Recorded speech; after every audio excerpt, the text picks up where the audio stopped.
wabarakatuh. Hari ini adalah perdana kita akan memulai podcast ngobrolin tentang Pil Wali Kota Pasuruan. Nah, tamu pertama kita kali ini yang akan kita ajak ngobrol tentang Pil Wali adalah Ketua KPU Kota Pasuruan, Ibu Rois Dianasari.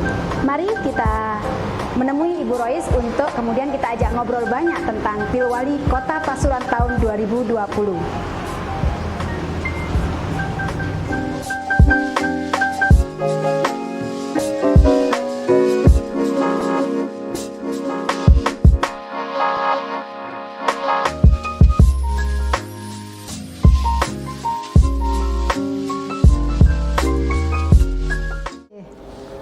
Alhamdulillahirabbil alamin, sehat walafiat, seger buger. Alhamdulillah, semangat terus.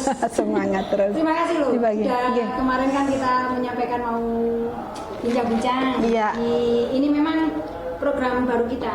Iya. Jadi ada promo itu, kita kan punya media online. Nah, kita ini punya program di khusus edisi Pil Wali Kota. Iya. Itu namanya ngopi.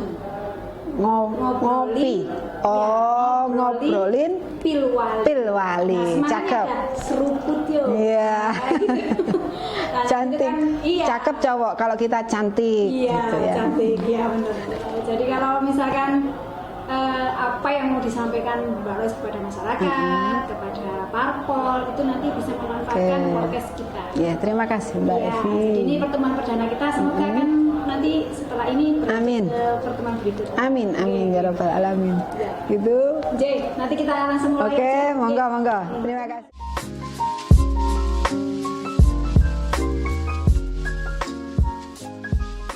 Ruangan kita, Iya.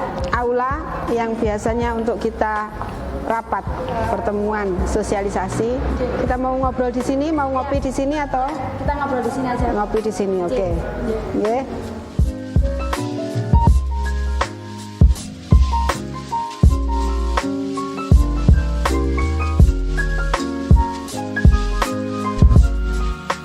Assalamualaikum warahmatullahi wabarakatuh, Mbak Rois. Waalaikumsalam. Iya. Beliau ini adalah Bu Rois Dianasari, Ketua KPU Kota Pasuruan. Sebelumnya mungkin ini karena kita ini perdana podcast kita untuk Jawa Pos Radar Bromo ini, monggo sambil pegang, kita kenalkan pegang ininya, cangkir Bu. Nah, Pagi-pagi belum minum. iya, kita ngopi-ngopi. Karena kebetulan tagline kita itu sebenarnya tentang ngopi. Gitu ya. Iya, jadi ngobrolin Pil Wali, seruput yo. Bismillahirrahmanirrahim.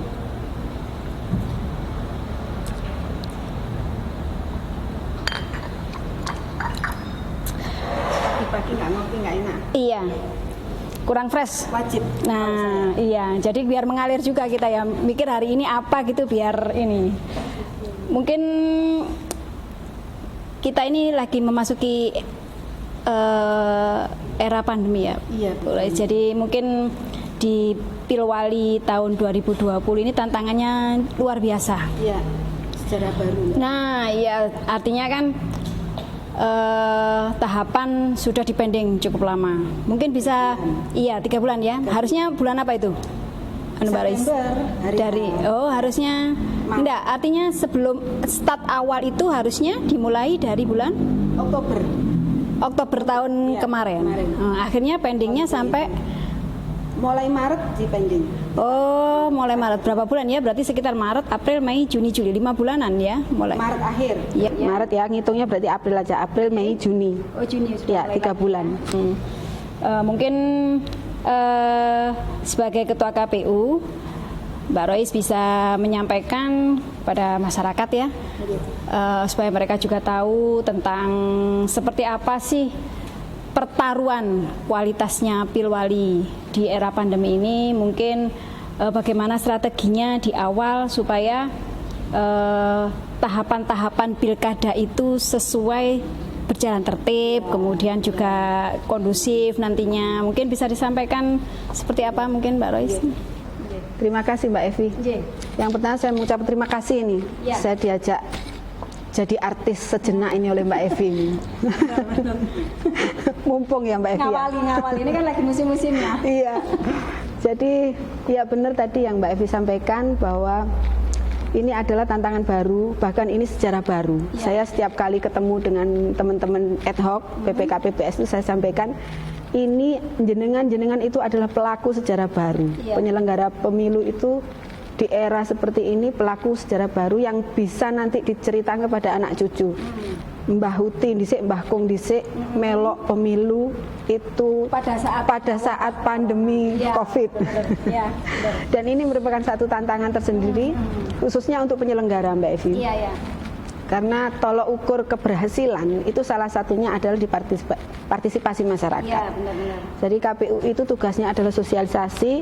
Kalau partisipasi masyarakatnya tinggi, berarti masyarakat ini benar-benar ingin pemimpin yang baru, yang harus mereka pilih berdasarkan pilihannya. Kalau partisipasi masyarakatnya rendah, artinya tidak tercapai keinginan terpilihnya pemimpin yang paling diinginkan oleh masyarakat. Ya.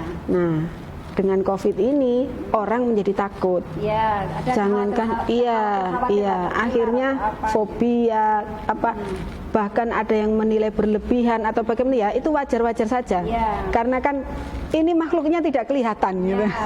Tapi dampaknya ke kesehatan. Dampaknya luar biasa sehingga bisa dipahami sebagian masyarakat itu menjadi agak gamang dengan adanya COVID. Nah, termasuk dengan pelaksanaan Pilwali. Di awal sudah direncanakan September 2020 tanggal 23. Ternyata di bulan Februari itu kita mendapatkan hadiah dari Allah berupa wabah. Sebenarnya ini kan 19. agar kita disuruh berpikir ya Mbak Evi ya. Ternyata kesehatan itu mahal sekali harganya. Kemudian di sana di pusat itu melakukan perumusan sehingga pada akhir digodok ulang pada akhir Maret itu seluruh tahapan ditunda, dihentikan. Kalau kita istilahnya kalau keuangan bahkan penggunaan anggaran APBD itu di cut off, kecuali APBN ya. APBN karena keberlangsungan perkantoran ini harus terus berlangsung. Iya, rutinan masih di ini. Khusus untuk APBD itu di cut off mulai bulan Maret. Termasuk 4 tahapan di sana. Pelantikan PPS, kalau PPK sudah dibentuk, karena waktu itu pas PPS kemudian ditunda. Untuk perseorangan juga ditunda, kemudian pemutakhiran data pemilih dan pembentukan PPDP. Nah, itu akhirnya ditunda seluruhnya sampai Juni 3 bulan. Setelah itu kemudian digodok lagi beberapa kasus permasalahan. Nah, ada isu mau dilaksanakan 2021 kalau tidak salah ya Bu ya. Ya, akhirnya muncul 3 opsi. Jadi KPU itu memang diminta oleh pemerintah pusat. Kamu punya opsi apa gitu? Karena kan yang punya gawe kan KPU. KPU menyajikan 3 opsi. Ada di bulan Maret kalau tidak salah, bulan Desember, dan bulan apa saya lupa. Ada 3 opsi yang disampaikan oleh KPU. Kemudian digodok, ternyata dari hasil rapat dengar pendapat itu disepakati di opsi pertama di Desember paling cepat. Kalau kita mau berbicara panjang, tentu kita masih berpikir tentang kesehatan, tentang keselamatan, karena keberlangsungan. Mengapa tidak memilih yang paling jauh? Nah, tapi itu ternyata di RDP itu sudah disepakati lengkap. Di sana tidak hanya KPU saja, termasuk Bawaslu, DPR, pemerintah, RI sepakat bersama. Kemudian muncullah yang namanya Perpu sebagai dasar kita melaksanakan berubahnya ya, karena kan Undang-Undang nomor 10 tahun 2016 bunyinya September. Kalau mau berubah harus dirubah undang-undangnya. Kemudian keluar Perpu dan PKPU 5 muncul tanggal 9 Desember 2020. Setelah itu tanggal PKPU itu keluar 12 Juni, tanggal 15 Juninya diaktifkan kembali seluruh tahapan itu. Dasarnya PKPU 5 tentang tahapan itu. Sebentar, saya di tahapan tadi kan Bu Rais menyampaikan di tahapan awal itu ada ini mungkin ya feedback ya, throwback lah istilahnya. Ada pendaftaran perseorangan, misalkan. Apakah kemudian di tahapan berikutnya ini masih dimasukkan tahapan itu, atau kemudian di cut off juga? Karena kan ketika lama juga kan prosesnya pendaftaran perseorangan ini. Kalau kemudian di cut off misalkan, apakah tidak menimbulkan protes untuk mereka-mereka yang sudah mempersiapkan diri melakukan pendaftaran perseorangan, atau seperti apa? Ya. PKPU yang lalu ya, yang nomor berapa itu, sebelumnya yang pakai Undang-Undang 10 2016 itu kalau tidak salah pendaftaran perseorangan itu ada di Februari, di bulan Februari. Nah, khusus di Kota Pasuruan itu sampai akhir masa pendaftaran, insya Allah tanggal 23 Februari atau kalau tidak saya salah ya, saya harus ngerpek, tapi ini kerpean saya nggak ada yang PKPU yang lalu. Intinya pokoknya tahapan pendaftaran itu sudah berlalu, sudah lewat, dan tidak ada yang mendaftar di Kota Pasuruan. Ya. Beberapa kabupaten kota lain ada yang daftar. Oh, ngaten. Ada 6 kabupaten kota kalau di sini. Artinya ketika kemudian muncul PKPU itu dan Perpu kemudian PKPU tidak mempengaruhi ketika ketidakmunculan calon perseorangan karena memang tidak ada yang mendaftar gitu ya, Bu Rais ya. Tahapan itu bukan mundur ya. PKPU itu tidak mundur, tapi PKPU itu di cut off, dipotong. Pada saat jadi yang sudah berlalu ya sudah berlalu. Kemudian yang ini dilanjutkan kembali. Memang ada beberapa pertanyaan Mbak Evi kemarin itu di KPU. Berarti kalau dilanjutkan kembali boleh mendaftar perseorangan lagi ya gitu. Banyak di KPU banyak yang tanya. Nah, itu kita jelaskan bahwa tahapan itu tidak dipindah begini tapi dipotong. Pada saat pemotongan itu tahapan perseorangan ini sudah selesai. Nah, tidak akan ini lagi, direview lagi, Kita kan punya grup, kita punya grup beberapa pimpinan parpol bekas masih dulu waktu pileg itu kan kita ada LO itu. Nah, kemudian kita jelaskan di situ bahwa tahapan itu tidak berpindah tapi dipotong. Khusus untuk Kota Pasuruan karena tidak ada perseorangan, maka pengaktifannya itu ada di pembentukan PPDP dan pengaktifan PPS, PPKPPS. Nah, setelah itu kita fokus pada pembentukan PPDP. Nah, ini berkaitan dengan COVID. Kemudian kita punya PKPU khusus tentang pelaksanaan pemilihan di era pandemi. Itu dikeluarkan PKPU khusus, yaitu PKPU 6 tahun 2020. Nah, di situ segala kegiatan itu harus sesuai dengan protokol kesehatan yang ada, dasarnya adalah PKPU itu. Termasuk dalam hal pembentukan PPDP. Ada kewajiban melakukan rapid test. Nah, ini kita bicara di tahapan sekarang saja Mbak Evi ya. Karena kan berapa jumlah petugas pendataan? 357 orang karena satu PPDP itu pantarlih. Ada. Jadi masyarakat itu telinga itu sudah telinga itu sudah kadung ceket dengan istilah pantarlih. Itu satu orang satu TPS. Nah, kita pemetaan TPS kemarin berdasarkan DP4 itu ada 357 TPS. Jadi sebelumnya itu sudah kita petakan TPS itu. Ada penambahan TPS Mbak Evi berkaitan dengan COVID. Kalau pemilu 2015 itu 300 TPS kita.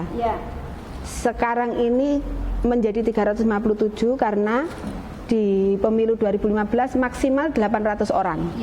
Sekarang kan yang untuk sekarang 500 orang. Berkaitan dengan pengerumunan orang itu, pengumpulan orang itu. Kita ada 357. Bedanya PPDP dengan PPKPPS, kalau PPKPPS itu rekrut. Pendaftaran umum ya, dibuka, seleksi. Kalau PPDP, PPS mengusulkan, berkoordinasi dengan RT RW. Dari 357 itu kita rapid test. Sudah dilakukan? Ya, sudah. Sebelum mereka bertugas itu kita rapid test. Tapi gini Bu, rapid test itu kan tidak menjadi jaminan bahwa dia dinyatakan bisa saja kalau istilah yang lama itu OTG, sekarang kan berubah lagi kayaknya OTG itu ya, orang tanpa gejala misalkan. Artinya ketika sudah di rapid test itu kan berlaku 3 hari kalau tidak salah. Nah ini kan juga menjadi kendala, sedangkan proses coklit itu mereka datang ke lapangan itu bisa lebih dari 3 hari. Nah ya, nah ini bagaimana mengerti, apakah ada koordinasi, karena kan juga rapid tidak gratis, artinya harus dikeluarkan anggaran yang cukup besar. Apakah ini sudah diantisipasi? Jangan-jangan setelah dirapid 1 kali, kemudian datang ke masyarakat, ternyata ada misalkan yang suspek lah terkena COVID, dia tertular, padahal dia harus berkunjung ke rumah-rumah warga yang lain. Nah seperti ini apakah sudah ada pemikiran, kemudian koordinasi dengan gugus Satgas COVID? Ya, Anje. Termasuk di situ. Jadi ketika diaktifkan kembali, kewajiban KPU yang pertama adalah koordinasi dengan gugus tugas. Kita menceritakan kepada gugus tugas, iki loh kegiatannya KPU ini, modelnya ini, nanti yang akan dilakukan ini. Kemudian gugus tugas memberikan saran-sarannya sesuai protokol kesehatan. Termasuk jenis-jenis kita berkegiatan, tatap muka, sosialisasi, itu diatur. MOU kita dengan gugus tugas.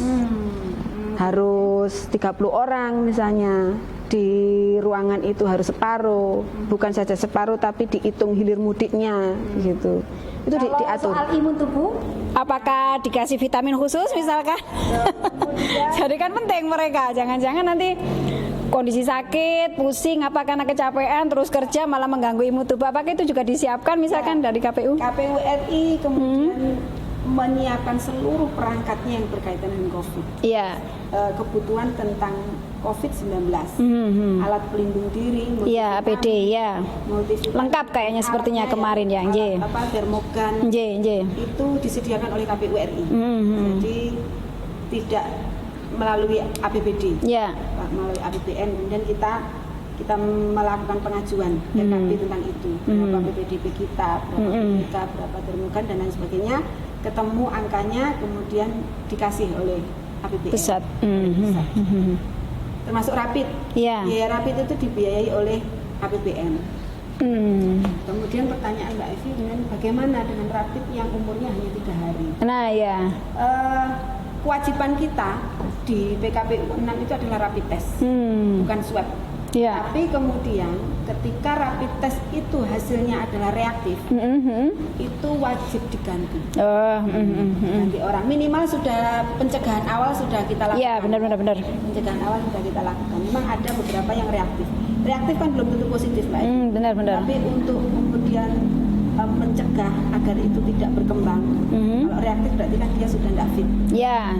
Dalam kondisi tidak sehat, itu langsung kita ganti. Memang ada beberapa yang kemudian kita ganti. Selanjutnya itu menjadi hak pribadi si pasien dengan tim kesehatan. Yang berhubungan dengan KPU, ketika hasilnya reaktif ya sudah berhenti, berarti kita ganti orang. Nah, terkait alat-alat ini karena masih seputar pandemi ya, Pak Aris, karena memang ini yang katanya jenengan tadi kan sejarah baru. Ada 357 TPS. Nah, otomatis kan kalau mengikuti protapnya protokol kesehatan, artinya kan orang kalau mau masuk TPS saja harus. Nah, itu kan maka termogan juga disiapkan untuk 357 TPS. Betul. Itu sudah yang diusulkan APBN itu ya. Kemudian kalau APBD sendiri memberikan support untuk kegiatan-kegiatan yang apa terkait pandemi? APBD ini kan sudah selesai NPHD di awal. Di awal itu sudah selesai. Jadi APBD hanya mengcover kegiatannya saja. Yang sudah selesai. Sebelumnya. Jadi tidak yang terkait pandemi khusus APBN. APBN gitu. Jadi peralatan seluruhnya. Termasuk termogan itu kita adakan mulai dari KPU, PPK, PPS sampai TPS nanti termogan. Termasuk di dalamnya hand sanitizer. Ada 10 APD yang kita usulkan di KPU RI. Masker, face shield, kemudian hand sanitizer, kemudian termogan. Lupa termogan. Cuci tangan, cuci tangan. Termasuk tong itu termasuk kita adakan. Sarung tangan. Apa lagi ya? Yang terakhir yang 10 itu rapid test. Nah, ada 10 macam yang kita usulkan dan itu untuk kebutuhan penyelenggara, mulai dari KPU sampai PPDB tadi ya. KPPS. Ada lagi Mbak, pemilih kita fasilitasi. Oh, gitu. Nanti pemilih itu kita fasilitasi masker dan sarung tangan. Oh, iya.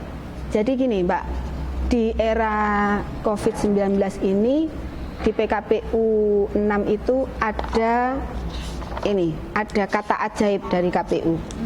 9 hal baru di 9 Desember. Oh, iya. Nah, ini rangkuman. Iya, kata kunci. Ini rangkuman dari PKPU 6. Iya. Ada 9 hal baru di tanggal 9. Iya. Itu. Nah, ini yang ada di TPS. Misalnya jumlah pemilih 1 tadi dikurangi. Kemudian ketika C6 dibagikan, ini himbauan kedatangan jam. Jadi diatur, bisa nanti diatur oleh KPPS-nya jam kedatangan. KPPS itu kan warga sekitar, jadi tahu siapa pemilihnya, tahu siapa ini. Ini bisa jadi nanti dikasih jam kedatangan. Nah, ini koordinasi dengan Pak RT RW dengan pemilihnya. Itu yang kedua. Yang ketiga, ada disinfektan. Jadi TPS itu sebelum nanti on itu disemprot dulu. Disemprot disinfektan dulu TPS-nya. Sekelilingnya lah. Iya, sekelilingnya. Kemudian setiap pemilih yang datang akan diberikan sarung tangan. Akan diberikan sarung tangan mungkin sama masker. Dapat berapa tadi? Dapat 5. Kemudian yang nomor 6 akan dilakukan screening kesehatan, yaitu termogan tadi. Termogan, kemudian berikutnya pemilih akan dilakukan pengecekan suhu. Nah, ini termasuk ya, termasuk 8 paku itu akan disterilkan setiap saat. Jadi disediakan hand sanitizer itu cairan itu paku itu mungkin beberapa detik atau menit itu wajib dibersihkan oleh KPPS pakunya. Yang terakhir adalah tinta. Ya, tinta itu kalau dulu dicelupkan, kalau sekarang disemprot. Itu yang kita maksud sebagai pencegahan tadi, pencegahan agar jadi masyarakat keselamatan. Masyarakat tidak perlu khawatir. Mereka sudah diupayakan secara preventif supaya tidak Ketika ada warga lain misalkan tanpa gejala tiba-tiba dia datang, mereka tidak perlu. Nah, termasuk nanti yang positif misalnya yang diisolasi, itu nanti ini belum turun aturan tentang itu. Apakah nanti KPPS yang datang atau bagaimana itu masih digodok. Itu termasuk untuk rumah sakit, penjara, penjara, rumah sakit dan yang isolasi. Itu nanti akan muncul aturan. Agar tidak kehilangan suaranya. Jadi mungkin itu kalau terkait protokol kesehatan, mungkin kita kembali ke tahapan ini, Mbak. Yang terpenting sebenarnya ini kan bagaimana menguatkan kualitas pilwali atau pilkada supaya tidak minimal sama kualitasnya dengan pilwali sebelumnya atau bahkan lebih baik. Misalkan tentang partisipasi. Kemudian yang penting itu juga masyarakat itu tidak seperti memilih kucing dalam karung. Nah, kan ada beberapa tahapan yang tidak dimungkinkan pada saat pandemi. Misalkan tentang kampanye terbuka, nah, itu kan tidak bisa dilakukan. Kemudian debat publik itu juga tidak bisa dilakukan. Mungkin Mbak Rois bisa menyampaikan apa yang sudah disiapkan supaya masyarakat itu tetap mengenal figur para calon wali kota atau wawali dengan tetap mengedepankan protokol kesehatan COVID-19. Mungkin bisa disampaikan? Jadi ini perubahan ya. Perubahan. Kayaknya bukan hanya di kepemiluan di sekolah itu berubah juga ya. Luar biasa. Ini yang punya anak-anak kecil ini orang tua semuanya pusing ini. Nah, cuman kan sayangnya kita nggak bisa pemilu online ini, jadi nggak bisa daring. Betul. Kalau coba bisa nyoblos ini pakai touchscreen mungkin enak. Ya, memang ada awal itu ada bahasan juga tentang bagaimana sih mencoblosnya itu, apa masih datang ke TPS, lewat surat, lewat ini dan lain sebagainya, atau kemudian apa namanya apa istilahnya Mbak Evi?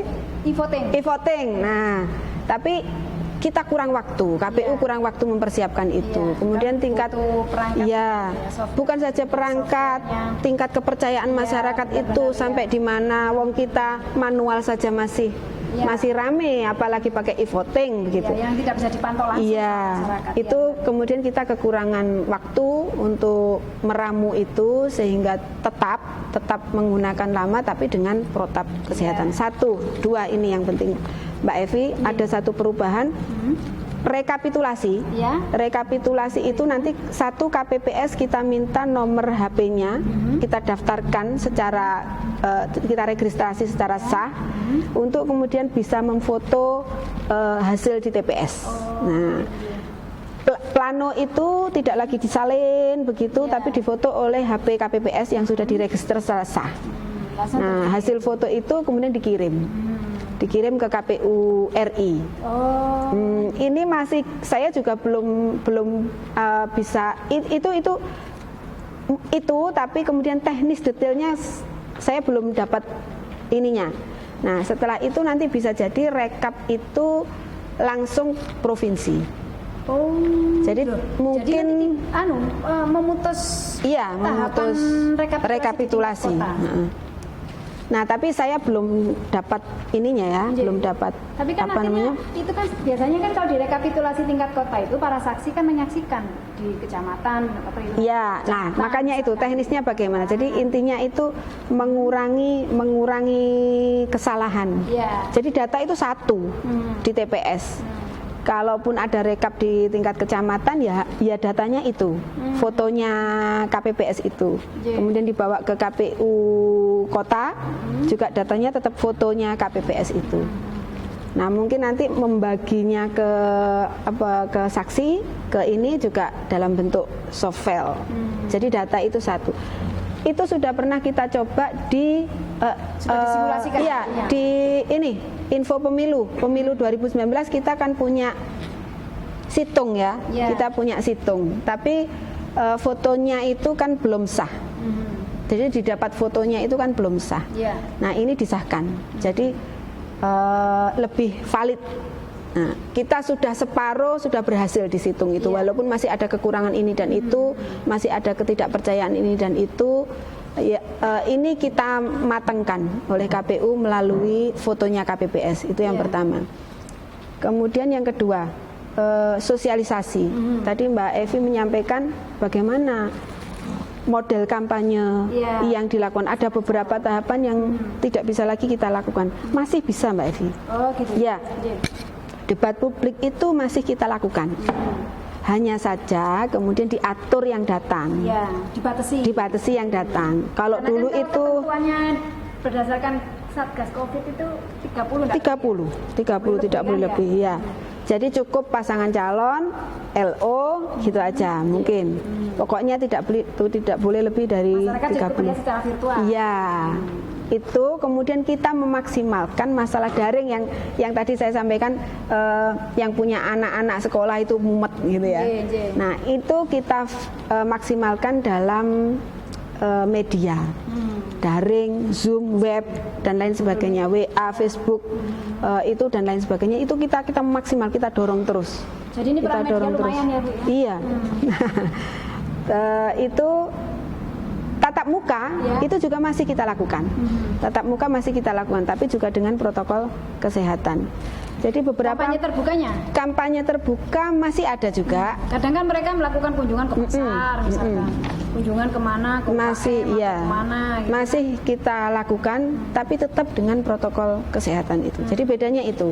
Kalau dulu itu bisa mengumpulkan massa banyak, sekarang tidak boleh gitu aja. Dengan jumlah sekian ribu orang, ada. Nanti muncul PKPU tentang kampanye. Sekarang ini belum turun PKPU tentang kampanye, tapi secara umum model kegiatan kampanye itu masih ada, masih dibolehkan, masih dibolehkan.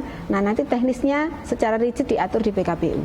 Sekarang berarti belum clear ya secara apa tahapan-tahapannya, proses kampanye seperti apa yang diperbolehkan.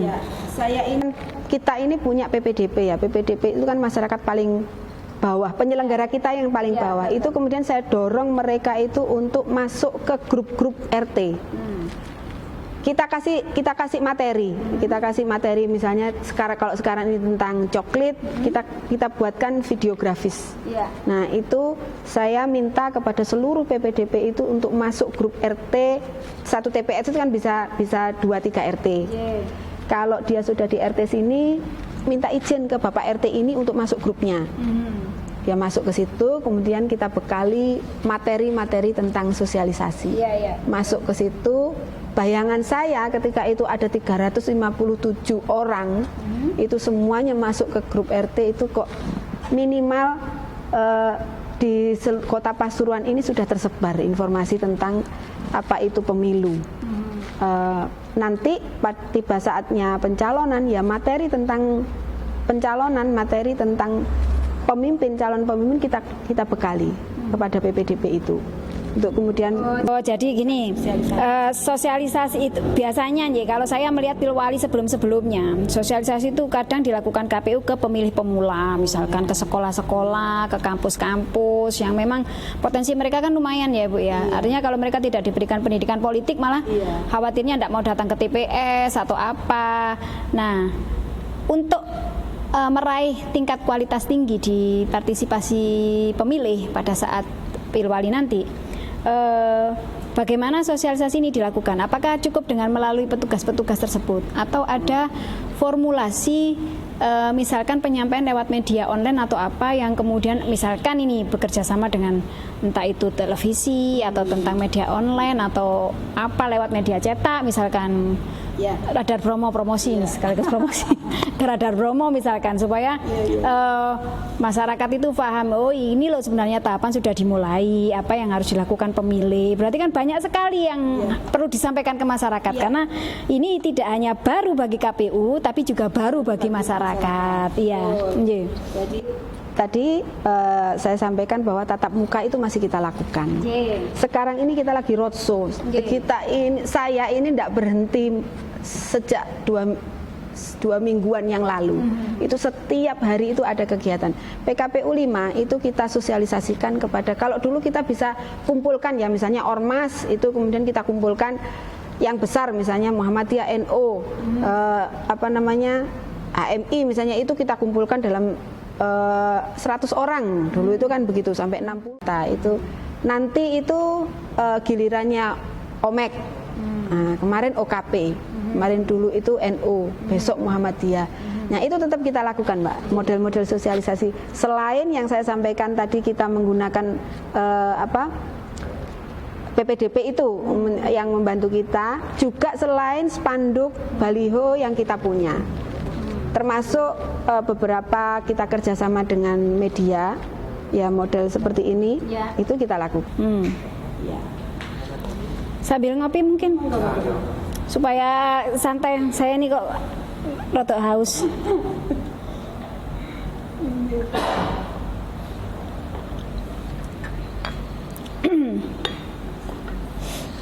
Berarti cukup cukup berat, cukup susah, melelahkan. Iya, harusnya karena ada tahapan yang harusnya dilakukan sekali aja sosialisasi ini jadi banyak kali. Misal Bintek, bimbingan teknis kepada PPK PPS, kalau dulu cukup sekali misalnya PPK tok sama PPS tok. PPS kita ada berapa? 102. 3 kali 34. Itu kemarin itu kita lakukan selama 5 hari. Selama 5 hari. Nah, menyampaikan materi yang berganti hari ini kan juga rawan ya. Yang kemarin itu kita menyampaikan A, sekarang itu besoknya bisa kelewat. Ada yang kelewat gitu. Pesertanya sama PPS-nya, kebutuhannya sama. Tapi kemudian kalau kita tidak sekali dalam menyampaikan itu bisa jadi. Tapi itu tidak boleh, itu kemudian tidak boleh dibuat alasan oleh KPU menjadi satu hal yang menyulitkan. Itu harus kita lakukan. Banyak sekali, Bintek PPK juga begitu. Nah, hanya saja memang ada aturan yang harus berapa persen paslon itu boleh melakukan sengketa, boleh sengketa hasil itu loh. Itu ada aturan, memang dia perolehannya harus berapa persen itu baru boleh melakukan sengketa hasil. Kalau jauh itu tidak bisa melakukan sengketa hasil. Selisih rentangnya dengan pemenang itu diatur. selisih suaranya. Ya, itu diatur. Kesempatan masyarakat untuk melaporkan bahwa mereka belum masuk sebagai pemilih, padahal secara usia mereka ini bukan juga dalam kategori TNI, Polri yang harus netral misalkan. Itu sampai kapan, Bu? Sebelum sampai dinyatakan sudah tertutup ininya. Masa kerjanya PPDP itu 30 hari sampai 13 Agustus. Setelah itu diolah oleh PPK PPS. Mulai dari yang namanya DPS, DPSHP, DPSHP 1, DPSHP 2 kan gitu, sampai kemudian ditetapkan DPT. Nah, ini kesempatan pemilih untuk terus memperbaiki datanya. Boleh di PPS, boleh di PPK, boleh di KPU. Masih boleh. Walaupun sudah tidak ditetapkan. Ya. Itu tanggal berapa? Tahapan. Di tahapannya itu ngerpek ini Mbak Evi. Ngerpek sebentar. PPDP. Iya, saya kok agak lupa.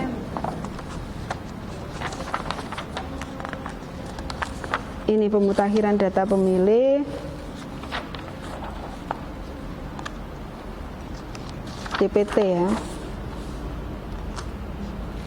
Pengumuman DPT rekapitulasi DPT tingkat kabupaten kota itu 9 sampai 16 Oktober 2020. Ya, ditetapkan sebagai DPT. Ini jadi sampai 16 Oktober 2020 itu masyarakat masih punya kesempatan untuk memperbaiki datanya walaupun tidak ketemu dengan PPDP ya.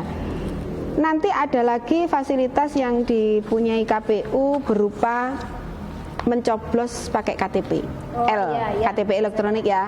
Pada hari H kok tetap tidak masuk, tetap ketelesut, itu bisa datang ke TPS menggunakan KTP-L setelah jam 12.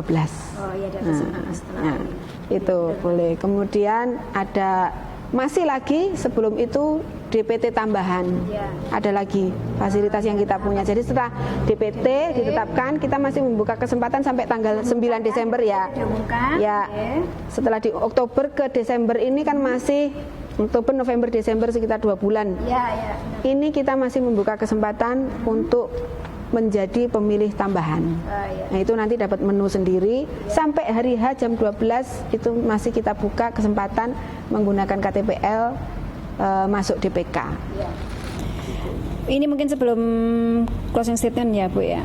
Tadi itu saya kok tertarik waktu jenengan menyatakan bahwa rekap perhitungan di masing-masing TPS itu akan langsung terakses dilaporkan ke situng kemudian dihitung oleh provinsi. Nah, bagaimana padahal di pilwali sebelumnya itu kan akan ada saksi yang jenjangnya kan misalkan di kecamatan, perhitungan bersama, kemudian saksi dari para pasangan calon diberikan kesempatan menyaksikan. Apakah ini tidak akan menimbulkan kecurigaan, misalkan ada permainan data atau apa? Karena namanya data kalau sudah diakses diolah secara online itu mungkin ya kecurigaan dalam tanda kutip kecurigaan orang kan semakin tinggi. Jangan-jangan data itu kemudian diolah sendiri oleh semacam itu. Nah, mungkin ada